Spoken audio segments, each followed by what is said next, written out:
Assalamu alaikum students. In the part 1, we have started the monopoly topic and we were discussing about the source of the monopoly powers. There are so many reasons why the monopoly has been occurred. Uh, there may be the reason of economies of scale, economies of scope, cost complementarity, patents, and other legal barriers. These can be the reasons of the monopoly. As you have gone through what are the economies of scale and what are the diseconomies of scale, and in case of economies of scale you can produce more at the minimum cost. So this can be the condition of the natural monopoly, that instead of the two firms, the one firm can produce at the minimum cost. So this is called the economies of scale. So these are called also cost advantages that large firms gain because of their size. Natural monopolies arise as a result of economies of scale, and they have overwhelming cost advantages over potential competitors. One cause of natural monopoly is barrier to entry. This is usually as a result of high costs, and railroads are well known examples. So, like to build a new station and railroad would cost millions. High startup costs are required. Potential competitors would first have to have millions to invest. Secondly, the profit they make may never cover the cost of their fixed investment. There are many industries that have high entry costs. Oil and gas, for example, is expensive to enter, and new companies still enter the industry despite these high fixed costs. However, it is because there is perceived return on investments. Monopolies are more common in industries that have high fixed costs and steadily decreasing marginal costs. There Another reason for the monopoly is economies of scope. These exist when the total cost of producing two products within the same firm is lower than when the products are produced by the separate firms. So it means whenever the two firms will produce the same products, it means here you are talking about the joint venture. So there will be the minimum cost instead of the one firm. As you have described that the concept of economies of scale, so that concept is different from this economies of scope. Cost complementarity can be the another um, reason for emergence of the monopoly. It means when the marginal cost of producing one output is reduced when the output of another product is increased. That exists in the multi-product cost function, and multi-product firms that enjoy cost complementarities tend to have lower marginal cost than firms producing a single product. This gives multi-product firms a cost advantage over single product firm. Thus, in the presence of cost complementarities, firms must produce several products to be able to compete against the firm with lower marginal cost. In extreme cases, these can go to the monopoly. Other reason can be the patent and legal barriers. So this can be the reason for the monopoly. The patent system gives the inventor of a new product the exclusive right to sell the product for a given period of time.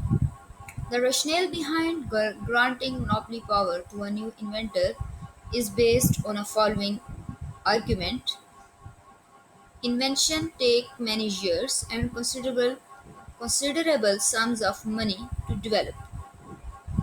Once an invention becomes public information, in the absence of the patent system, other firms could produce the product and compete against the individual or firm that developed it. Since these firms do not have to expend resources developing the product, they would make higher profits than the original developers. In the absence of a patent system, there would be a reduced incentive on the part of the firms to develop new technologies and products. This diagram is depicting the total revenue attained by the monopolist, and in this figure 812, here we say that the demand curve, linear demand curve, which is elastic uh, at high prices and inelastic at lower prices. If the monopolist produces zero unit of output, its revenues are zero. As output increased above zero, demand is elastic, and increases in output leads to increase in total revenue. This follows from the total revenue test. As output is increased beyond Q naught into the inelastic region of demand, further increase in output actually decreases the total revenue until at point D. The price is zero and revenues are again zero. This is shown in diagram of 812b, and revenue is maximized at point Q naught. This corresponds to the price P naught. You can go through this for the further advantages and disadvantages gained by the monopoly.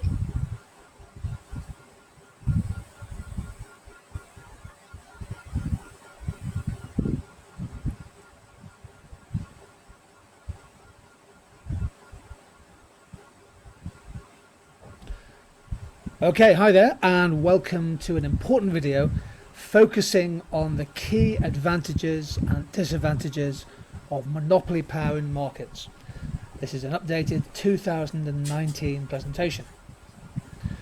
So market power, of course, is when firms have significant power over the prices they charge, and also, of course, where they have the potential to block the entry of new firms using barriers to entry. The extent of market power depends on the degree to which a market is concentrated. So markets such as the London Underground, the transport service market in London Underground essentially is close to a pure monopoly, although it depends on how we define the mode of transport. Tesco remains the leading UK grocery retailer, although Aldi and Lidl are making gains as we speak. And of course, Asda and Sainsbury's had their proposed merger blocked by the Competition and Markets Authority. Costa Coffee, if you measure it by the number of stores and sales, is the dominant coffee firm in what's essentially a competitive oligopoly. Costa recently, of course, bought by Coca-Cola. Pepsi and Coca-Cola in the canned drinks market, essentially dominating a duopoly. Google is a near pure monopoly with nearly 90% of web search, particularly through mobile. And in the telecoms market, BT has a dominant market position with more than 40% of the market. So let's go through the key disadvantages of monopoly. If you get a question on market power, monopoly, extent to which monopoly leads to a loss or a diminution of market power. What are the key points that you can make in an exam? Well, let's go through five of them. The first is, and it's the key one, is that the main argument is that a monopoly produces a welfare loss. There is a market failure compared to competitive market conditions. Linked to that, the price that a profit maximising monopoly will charge will be higher than the competition, higher than marginal cost, higher than average cost, leading to a loss of allocative efficiency. This then links to the question of equity. So if you have a monopoly charging high prices, this can have a regressive effect on the purchasing power, on the real living standards of lower income households and families, particularly families with a large number of people living on low incomes, unable to save much, but facing oftentimes monopoly prices. The absence of genuine, real market competition may also lead to what we call X inefficiencies. Wasteful advertising is a good example, so too is organisational slack, low productivity amongst managers and employees because of a lack of competition. Higher prices, of course, also limit the final output in a market, and that may cause fewer or less economies of scale being exploited. Indeed, a monopoly may grow too big and lead to internal diseconomies of scale. The key point is that if we assume a monopoly aims to maximise profit, then a monopoly will tend to charge a price well above cost, as we can see in this diagram. The monopoly price is P1, the unit cost is C1, so there's a big area of monopoly profit, and the price is well above the marginal cost of production. Output is lower than we would want from a socially efficient point of view. Now that is your standard monopoly diagram. Keep in mind, however, that the monopolies cannot charge any price they want. Ultimately, the monopoly firm is always constrained by the demand curve, both the level of demand and also the elasticity of demand. Now, for higher analysis marks in your exams, to get to the higher levels of analysis and to work towards that top grade, it's always important to put in a welfare point. So we talked about efficiency, a loss of efficiency in monopoly pricing. Also consider the deadweight loss. The allocatively efficient output is at point B, where price, average revenue, equals marginal cost. The output is at Q1, so therefore there's a welfare loss shown by this triangle A, B, C. That's a welfare loss diagram. Just mentioning that and showing it on a diagram, considering the welfare cost, is an important part of getting those top analysis marks in your exam. So well worth practicing that diagram. On the other hand, what about the potential advantages of monopoly power? Well, there are many. Monopolies obviously operating on a bigger scale, they may well be able to achieve economies of scale, which leads to lower costs for consumers, lower prices for consumers ultimately. The monopoly profit that we talked about in the previous diagram, there it is in green. The monopoly profit, of course, may well be used productively. Producer surplus has a value. It may well help to fund research and development. It doesn't have to necessarily go into the pockets of shareholders and executive pay packets. It could be used to fund research and development, which can have a positive effect. Governments, in theory, stand to gain extra tax revenues from monopoly profits. Monopolies can also be regulated by industry regulators who can set conditions of service, quality targets, standards of service targets, etc. Sometimes a monopoly can cross-subsidise. They can use the profits from one part of the business to lower prices to provide accessible services for other people, for example bus transport. And having enough scaled businesses, businesses that have achieved significant economies of scale, can also be important on a macroeconomic level to improve a country's price and non-price competitiveness. So here's our core slide if you want to take a look at this one, looking at some of the potential advantages from monopoly. The profits can be used to fund investment and R&D, which in theory could lead to gains in dynamic efficiency. A natural monopoly may benefit from big economies of scale, and it may well be justified to have one major supplier. It may be state-owned, for example, but a better use of resources to have one supplier to fully exploit those economies of scale. Interestingly, a domestic monopoly often does face global competition. Depends how you define the market, and in which case you need a domestic firm to have scale and market power to compete successfully with those big transnational companies. Monopolistic firms can and are regulated. The industry regulator can act as a proxy consumer, perhaps to help keep prices down and hopefully service standards high. And I'm sure you will have covered in revision the advantages and disadvantages of price discrimination. So price discrimination, again, in theory, can help some lower income families on a limited budget to access important goods and services at lower prices. Here's an important diagram potentially if you want to emphasize and accentuate the advantages from monopoly. So this diagram is taking a downward sloping demand curve, and the cost curves MC1 and AC1, perhaps the cost curves of a competitive firm. But down to the right here, these cost curves MC2, AC2 might be the cost curves for a monopoly achieving big scale economies. If that's the case, their profit maximising output is Q2, and that gives a lower price than perhaps if the market was competitive. What I've done in the left-hand corner here is think about a little chain of reasoning. Let's work through it. If a monopoly can achieve substantial internal scale economies, then the marginal and average cost of production is lower, as you can see in our diagram here. As a result, little connective phrase, the profit maximising price may be lower than if the market was less highly concentrated. And of course this has complications, implications, effects for the level of consumer surplus and consumer welfare generally.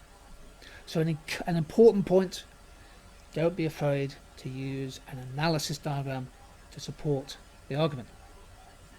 Natural monopoly, can we have a separate topic video on this on the Tutor2 website, but areas where perhaps the big scale economies, London Underground, network industries, energy grids, perhaps messaging and web search, perhaps these industries where the natural monopoly defence could come into play. This is my almost penultimate slide, if you like. It's just basically showing how you can compare a monopoly, a pure monopoly, with a contestable market. And it's important to be able to just go through, take your time on this, but how many firms there are, what are the nature of barriers to entry, and in particular the extent to which each market structure turns out to be efficient. Allocative, productive, dynamic. Please make use of all three of these types of efficiency in your exams. Let me finish. 5 key evaluation points if you get a question on monopoly power in markets. Here we go. First of all, it's important to judge those businesses that do have monopoly power on a case-by-case basis. Please don't assume automatically that monopoly power is bad and that there's a case for some form of intervention by the government. Judge it on the basis of what firms do, not what the textbook says they might do. Look at the evidence, particularly if it's a data response question. Secondly, the regulators have a key job to do. They can be an effective surrogate for competition if little actual competition exists. We live in a world of rapid, fast-changing technology, so even those firms that appear to have a monopoly today can sometimes see that monopoly power erode and disappear pretty quickly. We've seen that in lots of markets. For example, the black taxi cabs in London, for example. Barriers to entry in many markets, not all, but many markets, are coming down. The barriers to entry are reducing, making markets more contestable. And crucially, monopoly power depends on part on how we actually define the market. Is it a local market? Is it a national or regional market? Is it a global market?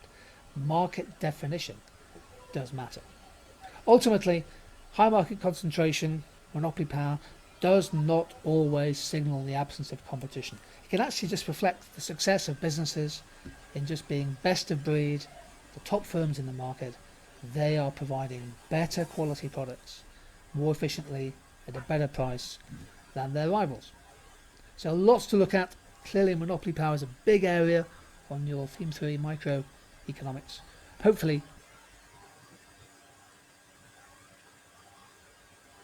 So you have gone through the advantages and disadvantages of the monopoly. So there are different types of the monopoly also. These are called the natural monopolies, state monopolies, and unnatural monopolies. Natural monopolies, these are called the natural because there is no direct government involvement. This derives from the fact that its creation originates from variables that are not man-made. For example, railways are a prime example of natural monopoly. This is because the cost to build another track would be over and above what its competitor would make back in profit. Therefore, other firms do not want to enter the market because there is no profit to be made. In short, natural monopolies exist because they are able to provide a product or service at a lower cost than two or more firms can. This occurs mainly due to economies of scale. Second is called government-oriented monopolies, state monopolies. These it means the state has full ownership, and it includes postal services, utilities, television, and the supply of money.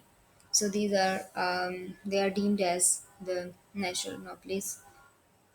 The aim of state ownership is to prevent price gouging that private monopolies would participate in. As monopolies have greater power to dictate prices, they may increase the cost to the consumer over and above. Third is unnatural monopolies. These are the combination of natural and state monopolies, and patent rights are a best example of unnatural monopolies. Next, we are going through the maximizing profit. So, in maximizing the profit, you keep in view the marginal revenue, the output decision, and in case of monopoly, there is absence of the supply curve, and there can be the multi-plant decisions. The main rule in case of the monopoly you must have to keep in mind, or in any market structure, the market equilibrium will be gained where marginal revenue is equals to marginal cost. And we have gone through the concept of marginal revenue and marginal cost in cost and production chapter. And the output decision by the firm is the total revenue minus total cost is called the profit. And this is the output decision which is by the monopolist, which is marginal revenue must equals to the marginal cost. And here this diagram is showing the monopolist is getting the profit, and you can easily hear the determining this is the cost curve, and here it is revenue, and the difference between the cost and revenue, this is showing the profit. This the profit maximization can be shown by this diagram, that the monopolist will earn always get the abnormal profit, but in long run. In short run, he has three choices that he can maybe face loss, he will earn the abnormal profit, and he will also earn the normal profit. As the monopolist will never face the loss, but um, in the hope of getting profit, he will face loss in the short run, and he will always get the abnormal profit in the long run. As you see that in these diagrams, the demand curve, average revenue, marginal revenues, these are negatively sloped. You have drawn this marginal cost for showing the equilibrium, and here it is showing the average total cost. So from the equilibrium, you can draw the line from here, and this the difference between this revenue and here the cost, it is called profit. But this the profit diagram in case of perfect competition was totally different, because there was the demand curve was perfectly elastic, and neither the buyer nor the seller can affect the price. This is showing the output decision by the monopolist, and here you can see or you can take the information about the monopoly theory.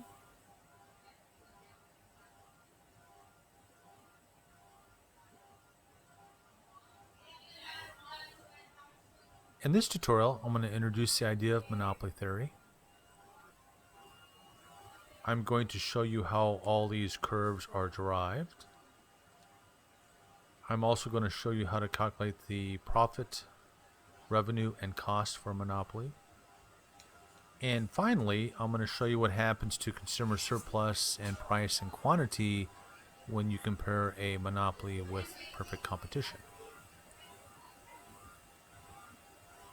Simply put, the demand curve for a monopoly looks a lot like the market demand curve because they are the market and they control the market and they set prices and quantities. So at this price and this quantity, I can calculate revenue for the monopoly, and that's that point right there. So I take total revenue is equal to price times quantity, or P times Q. The first thing I'm going to do is build the total revenue curve. So I'll bring down the quantity straight down, and on the vertical axis I'll plot total revenue. So at this particular level of quantity, this is at this level of quantity, that is my total revenue. Right there. I'm going to do this at several different price points and quantity points. At high prices, the monopoly doesn't sell very much, and they don't get a lot of revenue. At a more moderate price, they sell quite a bit more, and this is their revenue level right there. And at lower prices, they sell more, but they actually make a little bit less money, a little less revenue. And that would be the point right there. So this is what the total revenue curve looks like. Kind of goes up and then back down. Average revenue is worth mentioning as well. And the way I calculate average revenue for a monopoly is I take total revenue divided by quantity, that's average revenue, which is price times quantity divided by quantity. So those two quantities cancel out. So it turns out that average revenue is always equal to price. So whatever my price is, that's my average revenue, regardless where I'm at on the demand curve.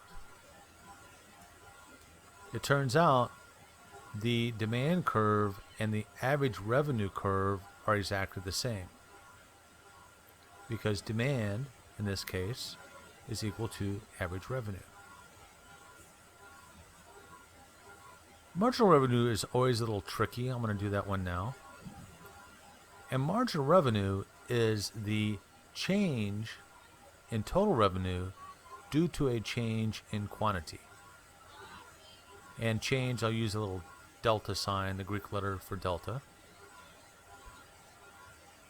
My first level of quantity is right there, and my associated total revenue is right there, and I'll plot that across. So I have TR1. If the monopoly increases quantity to level Q2, right there, total revenues rise. So right there, total revenue 2. What I'm actually going to show you is the slope. If you remember, the slope is rise, over the run right there. So I'm going to take the rise divided by the run, which is the slope. That's the same thing as rate of change, by the way. So I take total revenue 2 for my second quantity minus my first total revenue 1, divided by the second level of quantity, or Q2, minus Q1, the first level of quantity. And this is equal to a change in total revenue divided by a change in quantity. Again, change is that little delta sign, Greek sign for delta. And this is equal to marginal revenue. It turns out that marginal revenue is just the slope of the total revenue curve, and that's that green line there. And the slope's not constant, and it changes all the way through the total revenue curve. This point's a very important point because there the slope is 0, and so is marginal revenue. It's 0 at that point. And if I take the point up there and I draw my line straight down like that, that's my marginal revenue curve. To the right of the dotted line, marginal revenue is negative. The slope is negative, as you can see. So by definition, marginal revenue is equal to change in total revenue divided by the change in quantity. There is nothing special about the marginal cost and the average total cost curves for monopoly. It's calculated exactly the same as for perfect competition, so I'll draw those in. Marginal cost and the average total cost. The marginal cost curve and the marginal revenue cross is the level of quantity produced. Now if I take it and I draw straight up, that gives me the price for the monopoly as well. So total revenue is equal to price times quantity.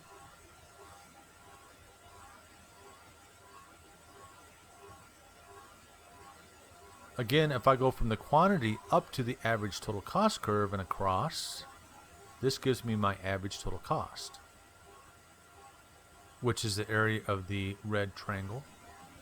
It's average total cost times quantity. That's the area. And if I take total revenue minus total cost, that's the profit, which is that black area there, the area of that black rectangle, I should say. The height is P minus average total cost, so price minus average total cost. The base is quantity again. So profit is equal to quantity times price minus average total cost. And again, profit is total revenue minus total cost. So in perfect competition, the market will produce a point right there and produce a quantity which is much higher than a monopoly would produce. And their prices would be less as well.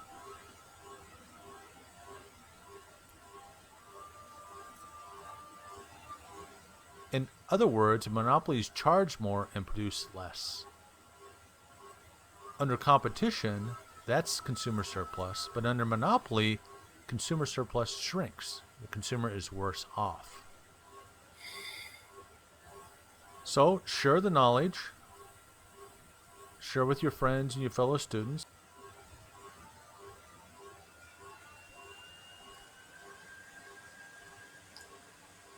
So the monopolists always exploit the customers. They misallocate the resources. For the further study, you can go through this book. Thanks for your attention. This is the quote of the day. Allah Hafiz.